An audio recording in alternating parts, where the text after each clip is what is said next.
Hey guys, Jerry explores history. People have been going bald since humans existed. Chances are it's due to testosterone.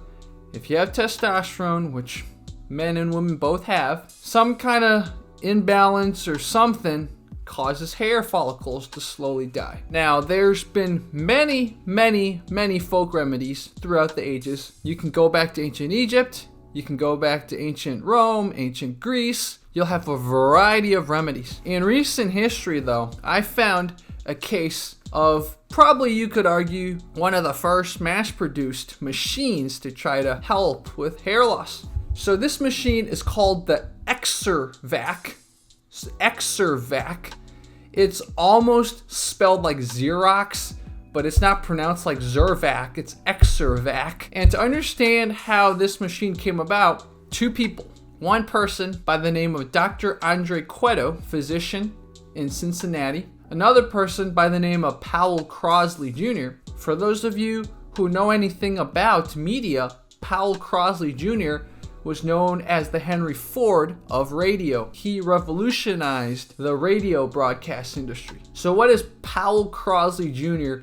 doing with some machine to help with hair loss? Well, first of all, Powel Crosley Jr. had hair loss. He was, as you sometimes would say, follically challenged. So I'm sure he was looking for remedies too. Dr. Andre Cueto seemed to, either through his studies or his clinical trials or whatever, feel that it was the blood vessels underneath the scalp that were being reduced in their circulation, and that's what was causing hair follicles to slowly fall out. Most devices before would leave your scalp red and swollen. Andre Cueto, with Powel Crosley Jr., invented this device called the Xervac. And basically what it was it was a helmet that you wore around your head. It had two compression tanks, and it would alternate. The tanks would alternate and send air either into your helmet, which was suction sealed, or it would suck air out. So it would alternate between vacuum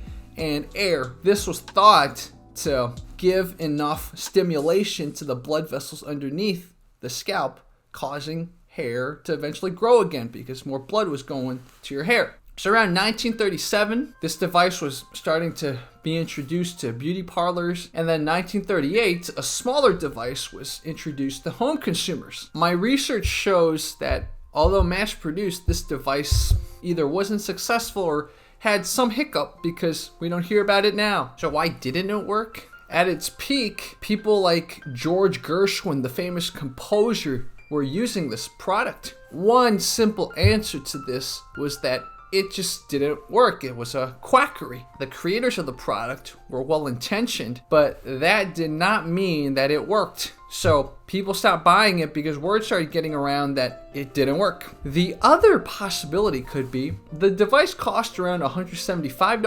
In 1937, $175 is equal to about $3,000 now.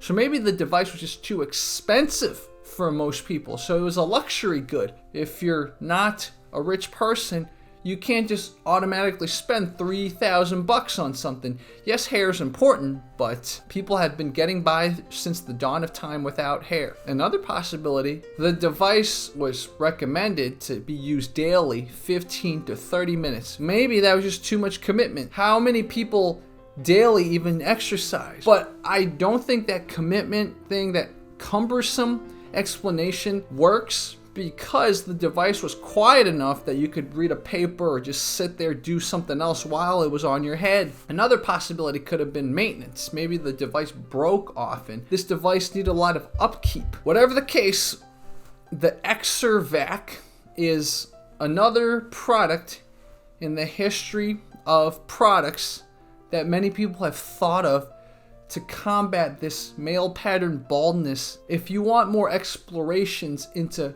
funny devices, whether funny devices in general or funny devices specifically related to hair and baldness, let me know.